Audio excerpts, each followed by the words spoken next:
چلے اسی تنخواہ میں سے جب بندہ بڑے بیٹے کی شادی کر کے بہو بیاہ کے لے آئے تو پھر بھی کام چلتا ہے. اور جب اس بیٹے کو اللہ بچے عطا کر دے تو اسی گھر میں، اسی آنگن میں، اسی چھت کے نیچے کام چلتا ہے. تو پھر تو مان جانا کہ چلانے والا تو نہیں، چلانے والا کوئی اور ہے. پھر تو مان جا کے چلانے والا کوئی تو اس وقت جب تنخواہ تیری لگی تھی تو کہتا تھا ابا ابھی میری شادی نہ کر، میں بیوی کو کیسے کھلاؤں گا. تو وہی شخص ہے جس کی چھت کے نیچے پھر 1.5 درجن پوتے بھی پل رہے ہیں اور گزارا ان کا بھی ہو رہا ہے. تو رزق کا ذمہ کس کا ہے؟ اللہ کا ذمہ. اب ہمیں پتہ ہے پہلی بات تو پریشانی اس لیے اتار دینی چاہیے کہ ذمہ ہمارا ہے ہی نہیں. اب دوسری بات یہ کہ ذمہ داری کس کی ہے؟ اللہ حکیم بھی ہے اور علیم بھی ہے. حکیم بھی ہے اور جانتا بھی ہے اور اسے پتہ بھی ہے کہ دینا کس طرح ہے. اب ہم پتہ کیا کہتے ہیں؟ کہتے ہیں وہ جو بندہ پجاروں میں بیٹھا ہے وہاں اسے نہیں بیٹھنا چاہیے اور میرا حق تھا. تجھے زیادہ پتہ ہے کہ اللہ کو؟ بول کے بتا نا کس کو پتہ زیادہ ہے؟ کیوں جی؟ تو آپ اصل ٹینشن پتہ کب لگتی ہے؟ جب بندے کہتے ہیں نہیں وہ پجاروں میری تھی، میرا حق تھا. وہ جب گزرتی ہے نا پاس سے مہران کے تو مہران والا ٹینشن بڑی لیتا ہے. حالانکہ اللہ کو زیادہ پتہ ہے کہ وہ حق. ایک بات اپنے ذہن میں یاد رکھ لے، رٹ لے کہ جو میرے لیے بہتر تھا میرے رب نے مجھے دے دیا. تو بات ختم ہو گئی. بس وصل اچھا ہے نا فراق اچھا ہے، یار جس حال میں رکھے وہی حال اچھا ہے. بس جو میرے حق میں بہتر تھا میرے رب نے مجھے. مسئلہ یہ ہے کہ تو اس پہ راضی ہونے کو تیار نہیں. حضرت علی کرم اللہ تعالیٰ وجہ الکریم نے میرے نبی پاک کی ایک حدیث بیان کی ہے اور جناب علی جب یہ حدیث بیان کیا کرتے تھے تو حضرت مجاہد فرماتے ہیں یوں لگتا تھا کہ جیسے حضرت علی ہمیں ہر پریشانی سے نکال رہے ہیں. مولا علی شیر خدا رضی اللہ تعالیٰ عنہ فرماتے ہیں کہ مجھے میرے نبی پاک صلی اللہ علیہ وسلم نے ایک طریقہ دیا تھا ٹینشن فری ہونے کا. آپ فرماتے ہیں مجھے تو بڑا راس آیا ہے، تم بھی اگر کر لو گے تو تمہیں بھی فائدہ دے گا. کہا وہ کیا؟ حضرت علی کہنے لگے محبوب علیہ السلام نے فرمایا تھا لوگوں تم اللہ کے دیوں میں تھوڑے رزق پہ راضی ہو جاؤ، وہ تمہاری تھوڑی عبادت سے تم سے راضی ہو جایا کرو. بس تم 2 نفل بھی پڑھو گے تو اللہ راضی ہو جائے گا. تم 1 رکوع بھی سویرے اٹھ کے پڑھو گے تو وہ راضی ہو جائے گا. وہ تمہارے 313 درود شریف سے راضی ہو جائے گا. تم اس کے دیوں میں تھوڑے رزق سے راضی ہو جائے. ٹینشن اس لیے ہوتی ہے کہ ہم راضی نہیں جو اس نے ہمیں دیا ہے. وہ حل من مزید کی جو دوڑ ہے نا، حل من مزید کی، بے قدرہ کچھ قدر نہ جاتی، کیتی خوب تسلی ہو، دنیا دار پجاری زردے کتیاں دے گل ٹلی ہو، بک بک روشن اکھیاں تکیو بیک حویلی کلی ہو، تے کوچ نصیر اساں جد کیتی پہ جانی تھر تھلی ہو. تو یاد رکھیں یہ جو ہے نا مصیبت کے مال آ کیوں نہیں رہا، وہ سامنے والا پلاٹ میرے گھر کے سامنے ہے گھر کے سامنے پر رجسٹری میرے نام کیوں ہے. یہ مصیبت سانس نہیں دیتی ہے. موٹر سائیکل کھڑی کرتا ہے نا جب آ کے دکان سے روٹی کھانے آتا ہے، دفتر سے گھر آتا ہے، کاروبار سے آتا ہے، تو جہاں موٹر سائیکل کھڑی کرتا ہے وہ ٹینشن بڑی ہے کہ کبھی میری ہو جائے نا یہ والی جگہ تو میں یہاں بھی بورڈ لگاؤں اپنے نام. اس نے والی پریشانی پیدا کی. تو جس حال میں ہے کیونکہ تو نے اپنا یہ حال خود نہیں بنایا، جس نے بنایا ہے وہ بڑا بہتر جانتا تھا کہ تو اسی حال میں اسے اچھا لگتا ہے. تو اسے اسی حال میں ایک بزرگ تھے تو ان کی طبیعت بڑی علیل ہو گئی، بیمار ہو گئے تو اللہ نے آزمائش دی تو کیڑے پڑ گئے وجود میں. ایک کیڑا یہاں سے کھا رہا تھا، اللہ والے بڑے راضی رہتے ہیں اس کی رضا میں. تو کیڑا یہاں کھا رہا تھا تو نیچے گر گیا تو بابا جی نے اٹھا کے پھر وہاں رکھ لیا. کہنے لگے جب اس نے تیری ڈیوٹی مجھے کھانے کی لگائی ہے تو میں اس بات پہ راضی ہوں تو نیچے کیوں گرتا ہے؟ بٹ ٹھیک ہے کھا، جب اس نے تجھے ڈیوٹی جو تیری لگائی. سالبہ بن عبد الرحمن ایک صحابی تھے. سالبہ نبی پاک صلی اللہ علیہ وسلم کی خدمت میں آئے، کہنے لگے یا رسول اللہ صلی اللہ علیہ وسلم غربت بڑی ہے، میرے لیے دعا کریں اللہ زیادہ مال دے. تو محبوب صلی اللہ علیہ وسلم نے فرمایا تو جس حال میں اچھا ہے وہ تیرے لیے بہتر ہے، جس میں تو ہے وہی حال تیرے لیے مشکل ہے نا. یہ جواب سنا کہتے پیر صاحب فلان جگہ سے تویز آیا وہاں تو بارے نے آرے ہو گئے تو آپ کے ہاں. تو میں کہتا ہوں یہ تویز دینے والا اگر تویز دے کے امیر بناتا ہے تو پہلے خود کیوں نہیں بنتا؟ یہ خود تو 150 کا طویل بیچ رہا ہے, اپنی بیچارے کی حالت یہ ہے. اگر اتنا ہی طویل اس کا چلتا ہوتا تو پہلے 5 جو تجاروں اس کے دروازے پہ کھڑی ہوتی. عجیب چکر ہے اور عجیب جگہ لوگ الجھ گئے, سمجھتے ہی نہیں بات کو. یا رسول اللہ صلی اللہ علیہ وسلم دعا کر دے تو محبوب نے کیا فرمایا؟ فرمایا تو جس حال میں ہے نا وہ حال تیرے لیے بہتر ہے, اسی میں رہ. کہ نہیں حضور دعا کرے. فرمایا سال بعد تو بعد آ. حضور دعا کرے. فرمایا تو بعد آ جانا. 2-3 دفعہ کہا, ضد کی. محبوب نے فرمایا جا پھر اللہ تجھے زیادہ پیسے دے گا. چند بکریاں خریدی, اتنی برکت ہوئی کہ بکریوں کے ریوڑ بن گئے. پھر کچھ بکریاں بھیج کے گائے خرید لی, ان کے بھی ریوڑ ہو. پھر کچھ اونٹنیاں لے لی, ریوڑ ہی ریوڑ. پہلے 5 وقت مسجد میں آتے تھے, اب فجر اور عشاء رہ گئے. پھر مال زیادہ ہوا تو مدینے شہر میں کوئی جگہ ہی نہیں, مدینے سے باہر حویلی خریدی, پھر جمعہ ہی رہ گئے. جمعے کے جمعے آتے. زکوٰۃ کا حکم آیا. میرے نبی کریم علیہ السلام نے حضرت ابو ہریرہ کو بھیجا. فرمایا جا اسے کہہ تیری زکوٰۃ بنتی ہے 2.5%. 10 کروڑ روپیہ ہو تو کتنی زکوٰۃ بنتی ہے؟ 1 کروڑ کی 2.5 لاکھ ہوئی نا, تو 10 کروڑ کی کتنی ہوئی؟ تو بڑی مصیبت ہے جب بینک سے میسج آتا ہے نا کہ 25 لاکھ نکل گیا تیرے اکاؤنٹ سے. بہت بڑی مصیبت, بڑی ٹینشن ہوتی ہے. ایک صاحب میرے پاس آئے, ان کی زمین اچانک مہنگی ہو گئی. اچانک پہلے کچھ 15-16 لاکھ کی ایکڑ زمین تھی, پھر وہ کروڑ کی ہو گئی. تو میرے پاس آئے, کہنے لگے وہ 10 کروڑ روپے بنتے ہیں تو زکوٰۃ. تو میں نے کہا آپ نے کیا کیا؟ ذری زمین پہ عشر آتا ہے, اس پہ زکوٰۃ نہیں آتی, تو آپ نے کیا کیا؟ کہنے لگے وہ کچھ سوسائٹی کے رول کے مطابق میں نے فائلیں وغیرہ لے لی ہے, اب میں نا کبھی موقع آئے گا تو ان کو بیچوں گا. تو میں نے کہا تو آپ کا یہ بال ہو گیا بزنس کا, اب تو اس پہ زکوٰۃ آئے گی.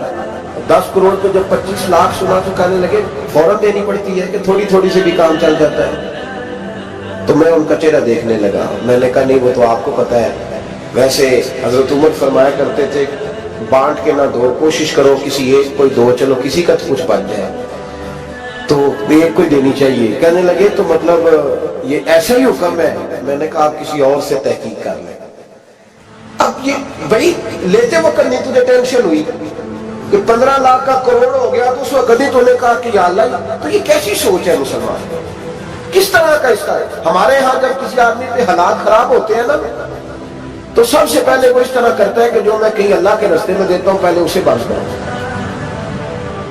جس راستے تجھے آ رہا تھا پہلے تو نے وہ راستہ بلاک کیا. حضرت اسماء بنت ابی بکر صدیق کہتی ہیں میں حضور کو مسجد کے لیے, ادارے کے لیے, صحابہ صفا کے لیے کچھ دے رہی تھی, تو میں نے گننا شروع کیا تو حضور مسکرانے لگے. حضور مسکراتے کیوں ہیں؟ تو فرماتے لگی, محبوب فرمانے لگے اسماء اللہ کے راستے میں گن گن کے نہ دیا گا, ورنہ وہ بھی تجھے گن گن کے دے گا.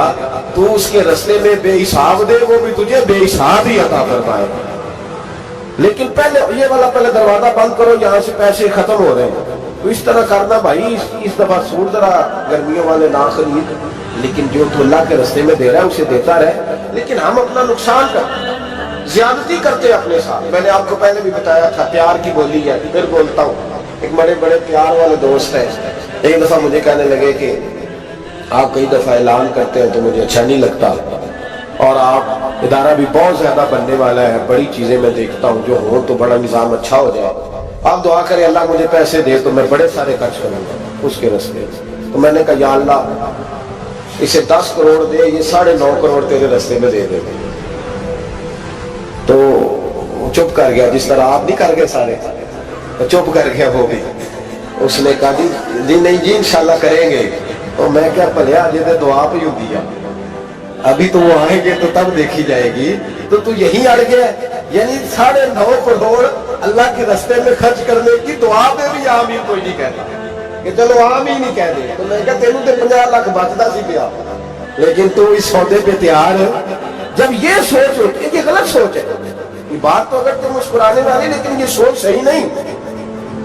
حضرت عثمان رضی اللہ تعالیٰ عنہ کہتے ہیں جس وقت نبی پاک صلی اللہ علیہ وسلم نے اعلان کیا نا جنگ کے موقع پر کہ 800 سپاہیوں کا خرچہ چاہیے, کہتے ہیں میرے پاس 600 کا تھا.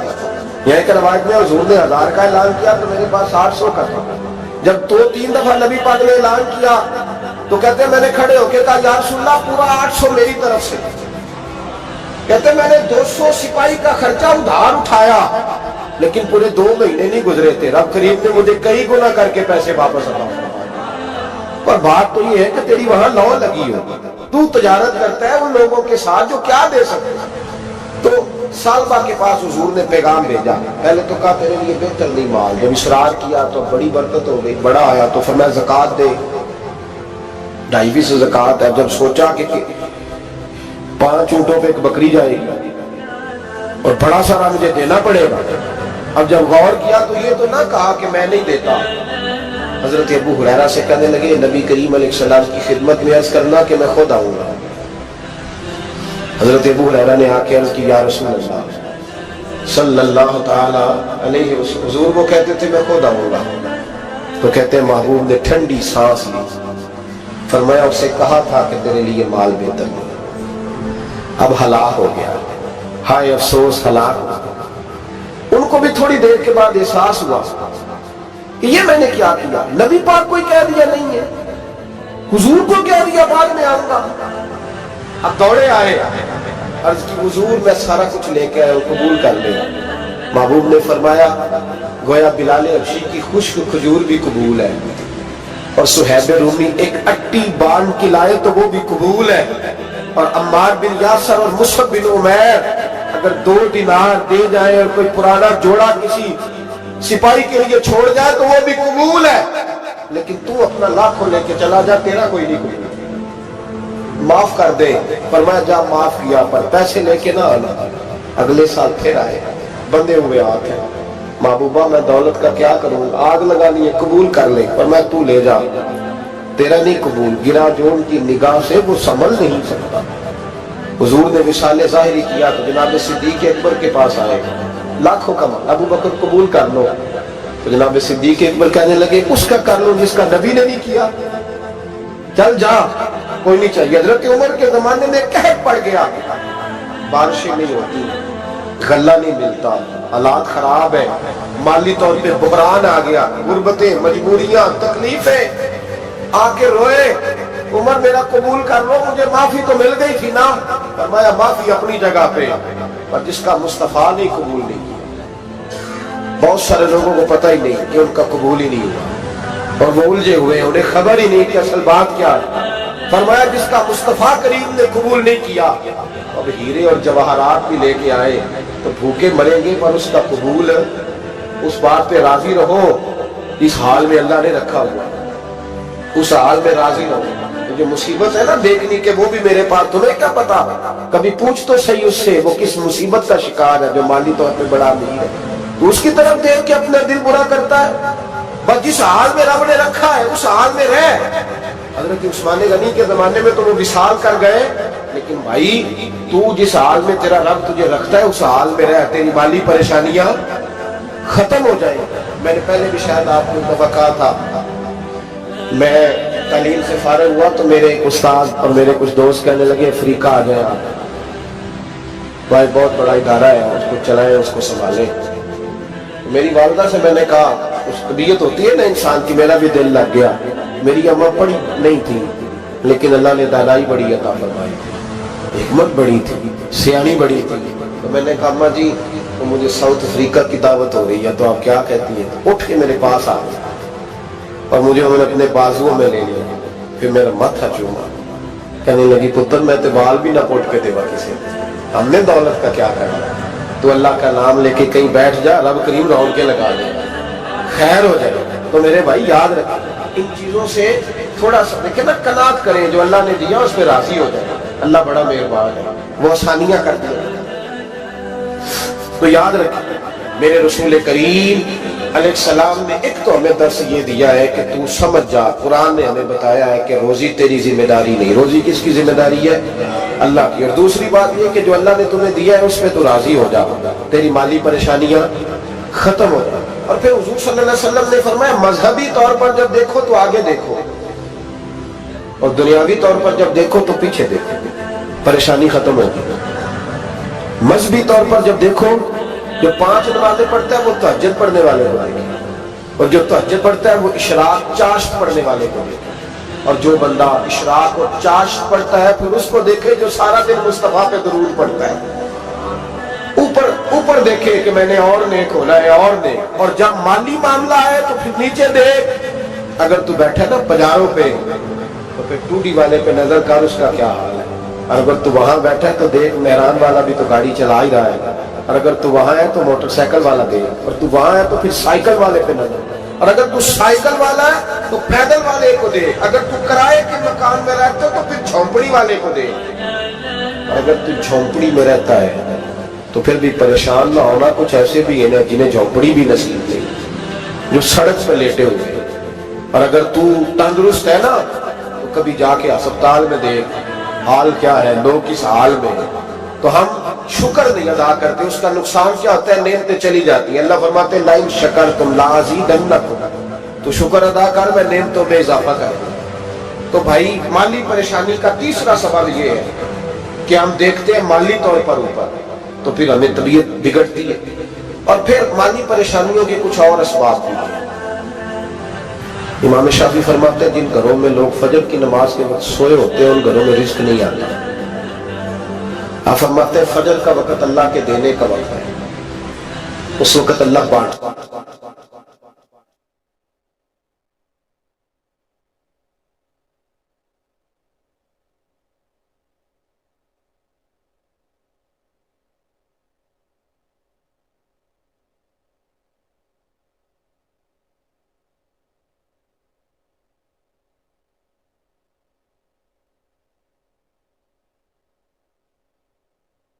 توفیق عطا فرمائے۔